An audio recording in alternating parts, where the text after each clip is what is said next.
Subscribe to our channel and press the bell icon so that you never miss any video lesson from Rao's IAS Study Circle. Hello and welcome to Daily News Simplified, an answer to what, why, and how of newspaper reading from a UPSC perspective. Now, today we shall discuss the important news which has appeared in the New Delhi edition of the Hindu newspaper dated 8th January 2021. The news to be discussed has been displayed on your screen, and time stamping for the same has been provided in the description box below. So, on this note, let's start our today's discussion from an examination point of view. The first news to be discussed appears on page number 4 and also on page number 9. Now, both these news is with respect to anti-defection under 10th schedule of the Indian Constitution. This news appearing on page number 4 says that the Supreme Court notice to Rajasthan House Speaker and 6 MLAs. Move comes on the petition against merger of BSP MLAs with Congress. So the political party BSP has filed a petition in the Supreme Court against the decision of Rajasthan High Court regarding the merger of its 6 MLAs with that of the Congress. And this aspect of merger has been provided under paragraph 4 of the 10th schedule of the Indian Constitution. Now, the claim here made by BSP was that their political party did not merge with Congress either at the national level or at the state level. And since the BSP believed that they did not merge with Indian National Congress either at national or state level, hence BSP had issued a whip to its MLAs to vote against Congress. But 6 MLAs of the BSP voted in favor of Congress party. And this, according to BSP, violated 10th schedule of the Indian Constitution, primarily second paragraph, which deals with disqualification. So this is what the claim of BSP is, and this is because they have filed a petition in the Supreme Court of India. And accordingly, the Supreme Court of India has issued a notice to Rajasthan House Speaker and 6 MLAs. Now, earlier, on 18th September 2019, Rajasthan High Court had held that the order of Speaker of Rajasthan Legislative Assembly regarding the case of merger was an administrative order and not an order deciding the claim of merger. So the decision of Supreme Court is against this decision of Rajasthan High Court.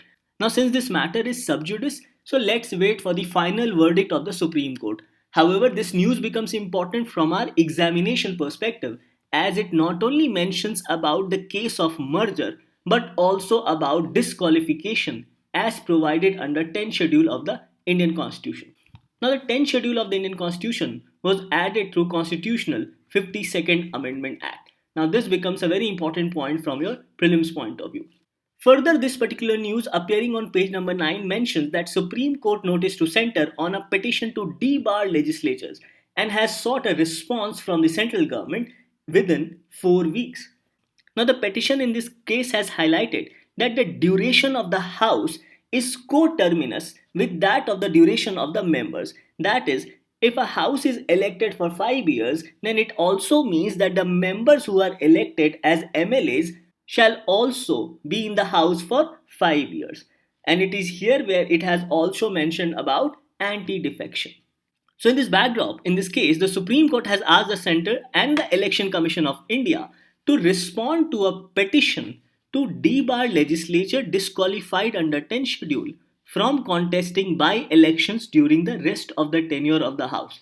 So basically, the petition highlights that if a member has been disqualified under 10th schedule, then they shall not contest by election.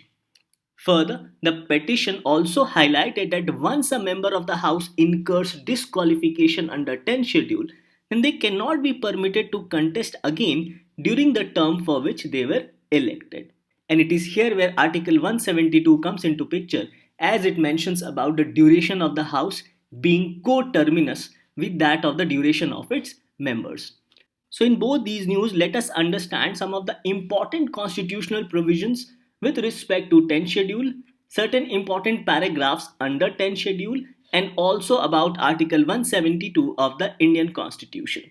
Now, Article 191 Clause 2 here says that a person shall be disqualified for being a member of Legislative Assembly or Legislative Council of a state if he is so disqualified under 10th schedule. And Article 192 Clause 1 says that if any question arises as to whether a member of a house of legislature of a state has become subject to any of the disqualifications mentioned under Article 191, then such a question regarding the disqualification of the member of the state assembly shall be referred for the decision of the governor, and his decision shall be final. Now here two words needs to be understood very carefully. It says that the question shall be referred for the decision of the governor and his decision shall be final. So the decision of the governor will be final regarding disqualification of any member arising under 10 schedule.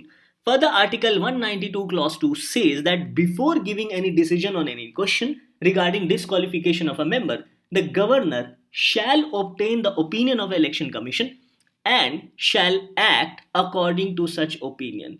So it is necessary for the governor to obtain opinion from the election commission and shall act according to such opinion and has to act whatever the opinion is provided by the election commission. So both these aspects becomes important to understand the case of disqualification as mentioned under Article 191 clause 2 and 192 clause 1. Now similar provisions will be applicable in case of parliament, as Article 102 clause 2 says that a person shall be disqualified for being a member of either house of parliament if he is so disqualified under 10 schedule. And if any question arises regarding the disqualification as mentioned under Article 102, then the question shall be referred for the decision of the president and his decision shall be final. And Article 103 clause 2 says that before giving any decision on any such question of disqualification, the president shall obtain the opinion of the election commission and shall act according to such opinion. So these can be said to be some of the important provisions regarding anti-defection. Now let's also go through Article 172 clause 1. Now this article mentions that every legislative assembly of a state, unless sooner dissolved, shall continue for 5 years from the date appointed for its first meeting and no longer, and the expiration of the period of 5 years shall operate as a dissolution of the assembly. Now this period of 5 years can be extended only when a proclamation of emergency is in operation. So here the proviso clause to Article 172 clause 1 says that while a proclamation of emergency is in operation, the duration of state assembly can be extended by parliament by law for a period not exceeding 1 year at a time and not exceeding in any case beyond a period of 6 months after the proclamation has ceased to operate. So these can be said to be some of the important provisions regarding anti-defection and duration of state legislative assembly. Now I have mentioned these important constitutional provisions because if you go through the prelims paper of UPSC asked in 2020, then you will see in most of the questions asked in the polity section, the question starts with as per the Constitution of India. So it becomes important for us to go through or at least understand the provisions regarding important topics such as disqualification. So after going through the constitutional provisions regarding disqualification, let us also go through some of the important paragraphs as provided under 10th schedule regarding disqualification. Now first and foremost, we need to understand the difference between paragraph 4 which talks about merger as well as paragraph 2 which mentions about disqualification. Now paragraph 4 mentions that disqualification on ground of defection shall not apply in case of merger. So if there is a case of merger, then in such situation the aspect of disqualification shall not apply. So on this note, let us understand first of all about disqualification as provided under paragraph 2. Now here the point to be noted is that this aspect of disqualification applies on an elected as well as nominated member both of parliament as that of a state legislature, and it also applies to an independent member. So the aspect of disqualification applies to an elected member, nominated member and even an independent member. Now paragraph 2 mentions that such members, that is elected members, nominated members or even independent members in parliament or state legislative assembly shall be disqualified on the grounds of defection if they voluntarily relinquishes their membership of such political party or votes contrary to the direction given by the party. That is, if a party says to vote in favor of a legislation, then if certain members vote against such legislation, then such voting against the direction of the political party amounts to disqualification. And political parties issues whip to provide direction in terms of voting, that is whether to vote for a particular bill or not to vote for a particular bill. However, the aspect of second paragraph shall not apply in case of merger as provided under fourth paragraph. Now, fourth paragraph highlights certain examples in case of a merger. Now, it says that a member of a house shall not be disqualified under paragraph 2 as seen earlier, where his original political party merges with another political party. Now, what happens is that, say for example, there is an original political party XYZ and it merges with another political party, that is ABC. Because of the merger, either a new political party is framed or the original political party merges in ABC, or rather, the ABC political party merges in XYZ. In either case, this is the scenario 1, that is, either a new political party is framed or one party or the other merges into one another. That is, members of ABC either merges into XYZ or members of XYZ merges into ABC. Now there is another scenario, that is scenario 2. The scenario 2 says that there can be certain members of the original political party which may not accept the merger and opt out to function as a separate group. Now even in this case it will not amount to disqualification. So the second scenario is that there is a separate group of members which can be MLA or MP which does not agree to this merger and opts out of the merger and forms a separate group. Now there is another important aspect to this case of merger which is highlighted in the second point of fourth paragraph. It says that the merger of the original political party of a member of a house shall be deemed to have taken place only if not less than two-thirds of the members of the legislature party concerned have agreed to such merger. So whatever merger we were talking about here, it should have been agreed by not less than two-thirds of the members of the political party. So this is the condition provided under paragraph 4 of 10 schedule.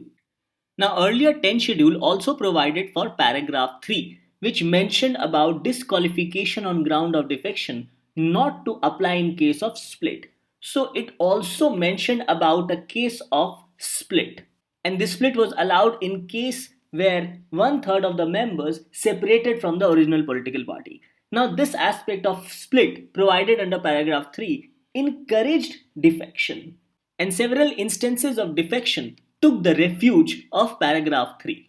So considering this aspect of third paragraph, Dinesh Goswami Committee on Electoral Reforms, 170th Law Commission report on reform of electoral laws, and the National Commission to review the working of the Constitution, all of them recommended deletion of paragraph 3. So accordingly, through the Constitution 91st Amendment, paragraph 3 of 10 schedule was omitted, and the 91st Amendment also limited the size of Council of Minister. And accordingly, then the Constitution 91st Amendment added Article 75(1)A, 75(1)B, 164(1)A, 164(1)B and 361(b) to the Indian Constitution. Now Article 75(1)A says that the total number of ministers, including Prime Minister in the Council of Ministers, shall not exceed 15% of the total number of members of the House of the People. And accordingly, Article 164(1)A says that the total number of ministers, including the Chief Minister in the Council of Ministers in a state, shall not exceed 15% of the total number of members of the Legislative Assembly of that state.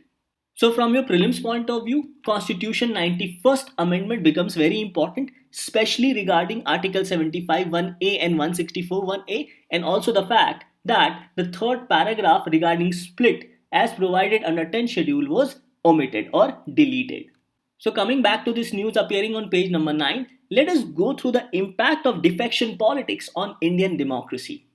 Now this aspect of impact of defection politics on Indian democracy can also be asked as a 10 marker or a 15 marker question in your UPSC mains examination. And you can highlight these important points, namely defection impacts stability of any government, it undermines electoral democracy because people while voting choose a particular MLA from a particular political party. However, defection defeats the mandate of the people. And we can say that a continuous process of defection, if it takes place in any society, then it reflects the weakening of democratic institutions in the country. Further, it is also immoral to change political ideologies just to suit someone's personal or vested interest. So, principally or righteously, moral thing to do is to leave that political party if any person's ideas or ideologies does not match up with the political party, and ideally such persons, being an MP or an MLA, should resign from the party's membership and then seek fresh election to the house. However, this does not happen so often, and that is why this entire aspect of defection defeats the very purpose of Indian democracy, as it works or functions through the concept of regular and periodic election conducted by the Election Commission of India. Now, another aspect is that the corridors of power attracts unprincipled defections, and it also encourages corrupt or devious ways to defeat a constitutionally elected government. So these can be said to be some of the impacts of defection politics on Indian democracy. And this aspect becomes important primarily from your mains perspective. Now, both these news becomes important from the perspective of Indian polity and governance as well as Constitution of India.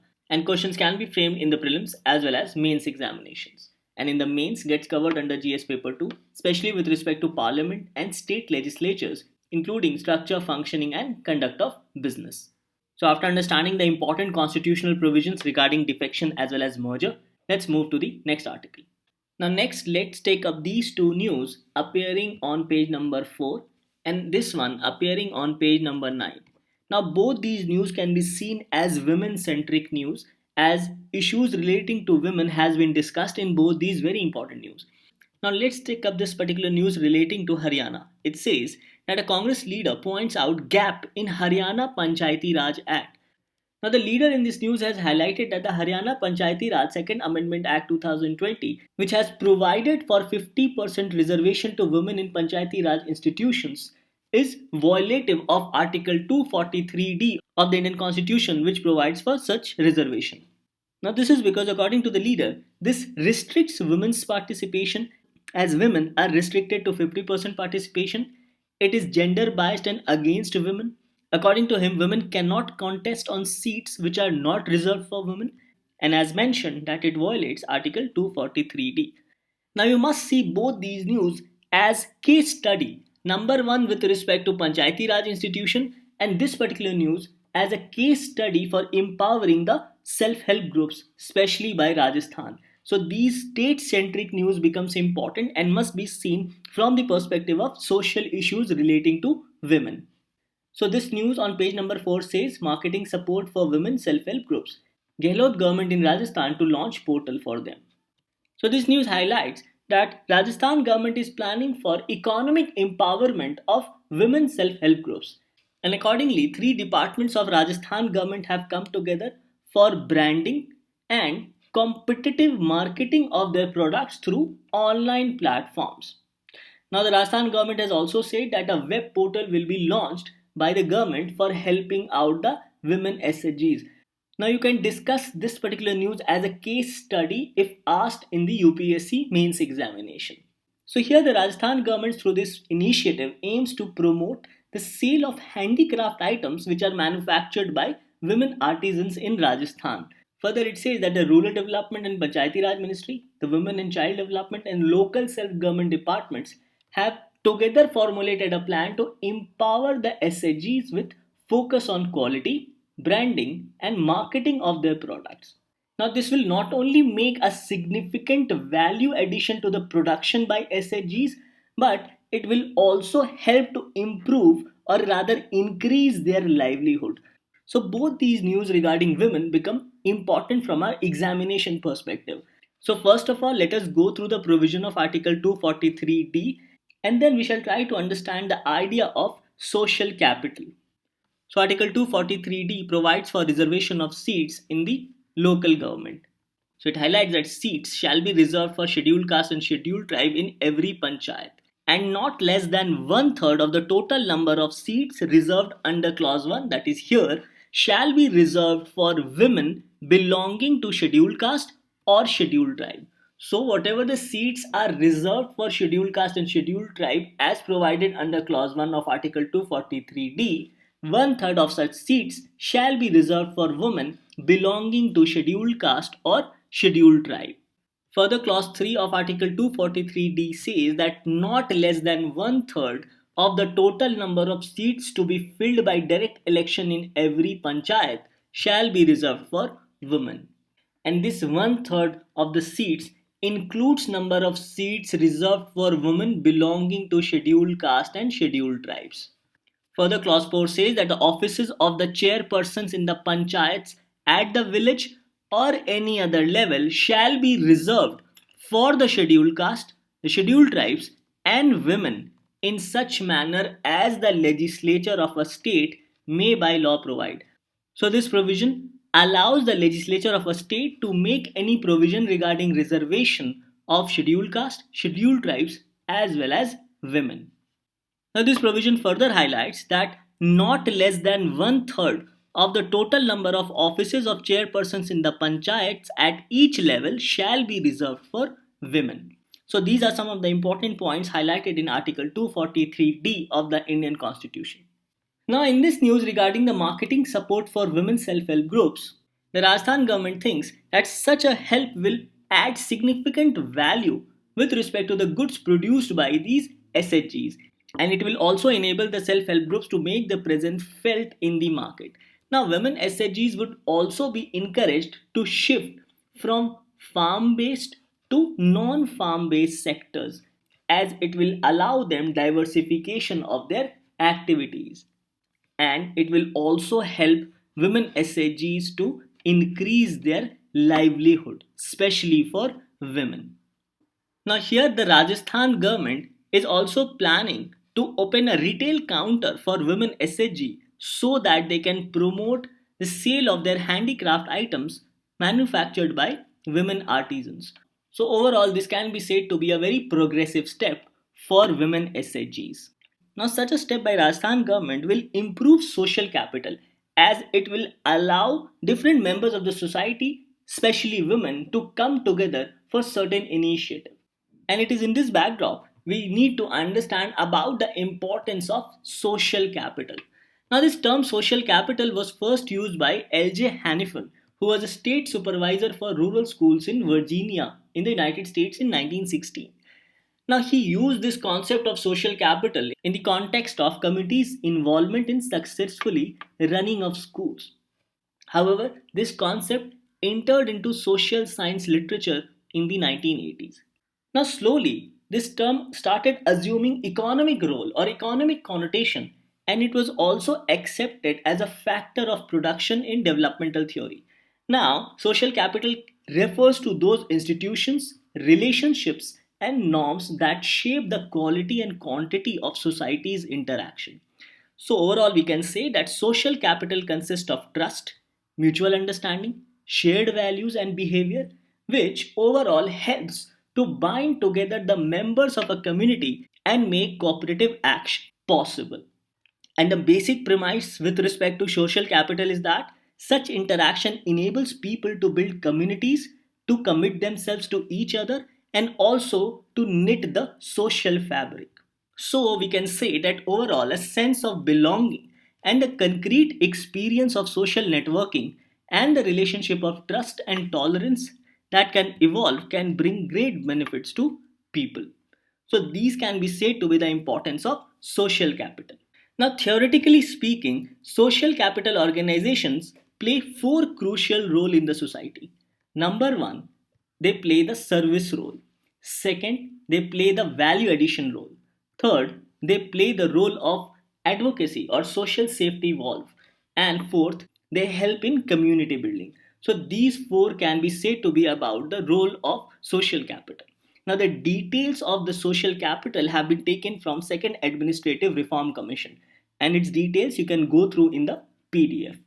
So both these news becomes important from the perspective of social issues, and you can use them as case studies if asked in the UPSC examination. Now both these news becomes important from the perspective of prelims as well as mains examination. In the prelims it gets covered under Indian polity and governance and constitution, and in the mains gets covered under GS paper 2, especially with respect to developmental processes and the role of SHGs, welfare schemes for the vulnerable sections of the population, and development and management of social sector or services. The next news to be discussed appears on page number 14. It says United States Trade Representative slams India's digital tax, holds off on tariffs. However, the government says that the equalization levy is to ensure fair competition in the market. Now, companies such as Google, Facebook, Apple, Amazon, etc., can be considered as US based companies. However, citizens across the world uses these companies in the digital era. Now, what has happened so far is that countries such as Austria, Brazil, Czech Republic, European Union, France, and even India has imposed digital tax on some of these companies.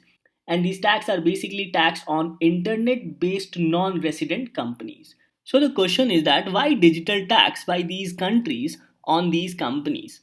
Now this is because these companies earn huge revenue through digital advertisement, and this is done by harnessing data generated in different countries. So what happens is that Google, Facebook, Amazon, etc. uses data of citizens residing in Austria, Brazil, Czech Republic, EU, France, and even India, and generate huge amount of profit for themselves, but do not pay the necessary tax to the respective government. And accordingly, some of the countries have imposed a digital tax on these transactions. So, to counter this aspect, Government of India has introduced a new concept of tax known as equalization levy, and it was introduced in the Union Budget of 2016. Now let us understand the concept of equalization levy through an example. Now in this example, we will talk about this digital advertisement which will be charged at 6%. Now suppose ABC Private Limited is an Indian company and it has availed the online advertisement services of Google, and accordingly Google has charged rupees 2 lakhs. So now what will happen is that this company ABC will pay rupees 2 lakhs to Google for online advertisements. Now here equalization levy comes into picture as per the Union Budget of 2016. Now the government says that the equalization levy should be that of 6%. So 6% of 2 lakhs amounts to rupees 12,000 rupees. Now what the company needs to do is to deduct this 12,000 from 2 lakhs. So what remains is rupees 1 lakh 88,000. So the company ABC will pay rupees 12,000 to the government as tax and rupees 1,88,000 to Google as online services. So this is what is the concept of equalization levy. So it says that the company ABC would be required to deduct 6% of rupees 2 lakhs, that is 12,000, and pay as tax to the government. So this rupees 12,000 will be paid as a tax to the government, and accordingly company ABC will only pay rupees 1,88,000 to Google as advertisement fee. So in this regard, there were two conditions which were imposed. So by going through the examples, the conditions would become easier for us to understand. The first condition is that the payment must be made to a non-resident service provider. That is, the service provider should not be a resident Indian company. And here Google can be said to be a company based in United States. Second, annual payment made to such service provider or any other company should exceed rupees 1 lakh in one financial year. So these are the two conditions which the government of India provided under the equalization levy, which was charged at 6% on payment of digital advertisement. Now further, Government of India further expanded this concept of equalization levy in the Union Budget of 2020. Now as we have seen that earlier Government of India was charging equalization levy at the rate of 6% on digital advertisement, and the conditions were that the payment must be made to non-resident service provider and annual payment made to such service provider should exceed rupees 1 lakh in one financial year. Now, regarding the further expansion of equalization levy through the Union Budget 2020, Government of India through the Finance Act of 2020 has inserted a new provision to impose equalization levy of 2% on revenues generated through the online sale of goods and services by non-resident e-commerce companies. So, the equalization levy would be applicable only if the aggregate revenue for a non-resident e-commerce companies exceeds a threshold of rupees 2 crores annually. So this is the new condition apart from the condition of equalization levy of 6% which is to be paid on digital advertisement. Now, obviously, this move of the central government has been opposed by the foreign e commerce companies. Now, it is because they believe that the government of India has widened the tax application regime. As earlier, the equalization levy was applicable only on the advertising revenue of non resident companies. However, now this would be applicable to all the revenue earned through online sale of goods and services by non-resident e-commerce companies. So according to these commerce companies, government of India has expanded the base to collect tax through equalization levy. These companies believe that the application of this equalization levy is so wide that it will bring almost all the foreign based technological companies under the tax bracket, as it will not only include e commerce companies such as Amazon but also online streaming or content service provider companies such as Netflix, Amazon Prime, online travel aggregators such as Trivago, TripAdvisor, etc. Further, these foreign e-commerce companies believe that earlier equalization levy was applicable only on B2B transactions. Now here B2B transaction refers to business transaction. But now this new equalization levy would also be applicable on every transaction undertaken by non-resident e-commerce companies, which not only includes B2B transaction but also includes B2C transaction, that is business to consumer transactions. So according to these companies, there is a higher tax burden on them now. Now, another point raised by these companies is that there is a lack of distinction between digital services and goods and services provided through digital mode. So, the government of India must clarify between provision of digital services and goods and services provided through digital mode.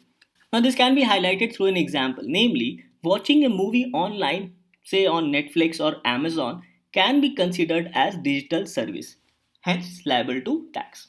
However, booking a movie ticket online and then watching it in a theater is not considered as digital service. So government of India needs to clear this distinction between digital services and goods and services provided through digital mode. Thus this news becomes important from the perspective of Indian economy. The next news to be discussed also appears on page number 14. Now it says World Food Price Index rises for 7th straight month in December. For whole of 2020, the index averaged at 3-year high according to Food and Agriculture Organization of United Nations. Now, the Food and Agricultural Organization Food Price Index, that is FFPI, is a measure of the monthly change in international prices of basket of food commodities.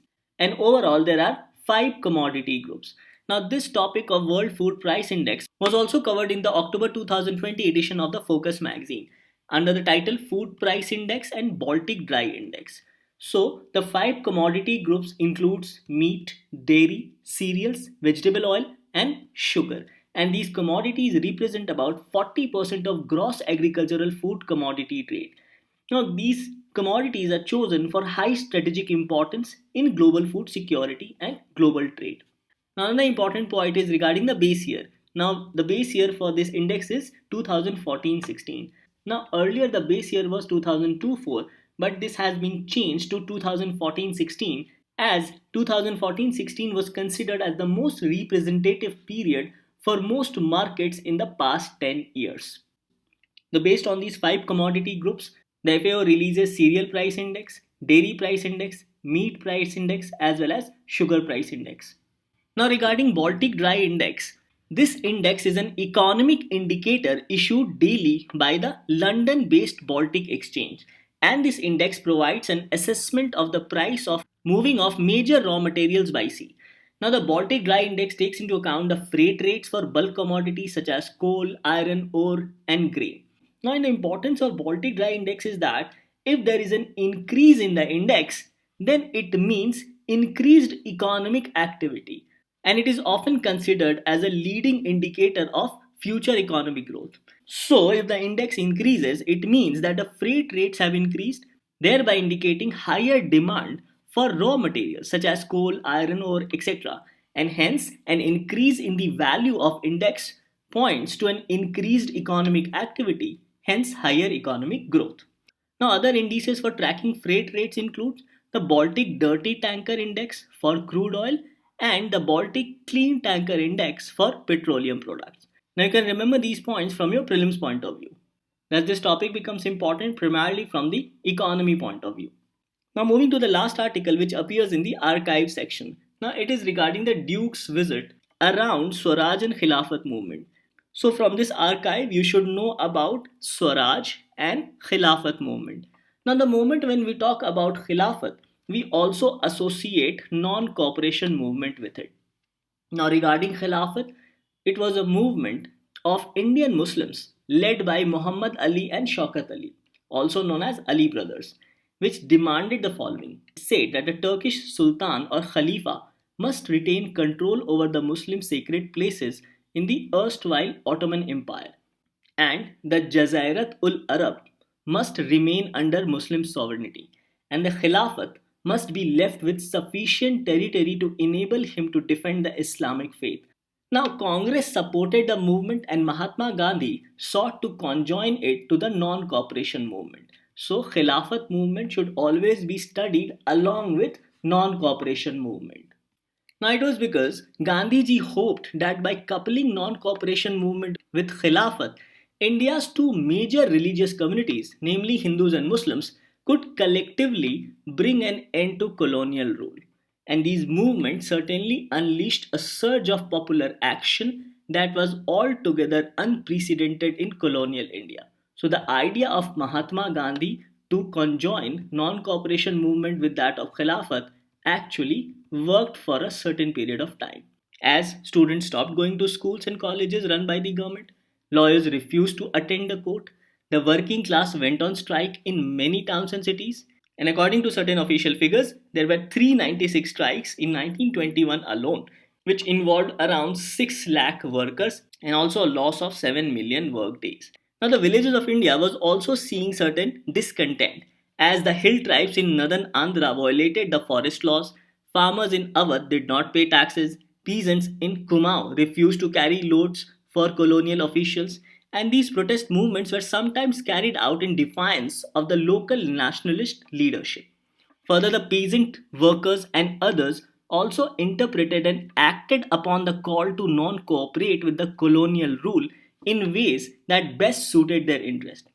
Now, according to Mahatma Gandhi's American biographer, non cooperation became the name of an epoch in the life of India and of Gandhiji. Now, non cooperation was negative enough to be peaceful but positive enough to be effective. Now, please remember this statement as a statement based question can be asked in the UPSC examination based on non cooperation.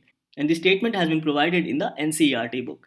It further says that it entailed denial, renunciation, and self discipline. So, these three are important terms associated with non cooperation, namely denial, renunciation, and self discipline. And it was also a training for self rule.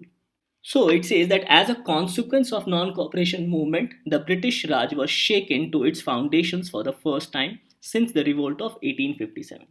Now you can go through the NCERT books for further information on important events in the freedom struggle of India. Now, based on our today's discussion, this becomes your practice question for the day. It says, consider the following statements. First, food price index is an yearly change in international prices of a basket of food commodities. Second, food price index covers 12 commodity groups. And third, it is published by Food and Agriculture Organization. So the question is, which of the statements given above are correct? So the options are A, 2 and 3 only, B, 1 and 2 only, C, 3 only, and D, none of the above. Now coming to the answer of yesterday, the question was consider the following statements about IFC-IOR, that is Information Fusion Center, Indian Ocean Region. It was announced in the 6th Indian Ocean Dialogue of Indian Ocean Rim Association held in New Delhi. Yes, this is correct. Second, Indian Regional Navigation Satellite System will be critical part of the initiative. No, this is incorrect, as it is based on gathering information. Third, it will be spearheaded by ISRO. No, this is also incorrect, as it is spearheaded by the Indian Navy. So the question was select the correct option. Hence the correct answer is A, that is 1 only. So with this we come to an end to today's discussion. Thank you.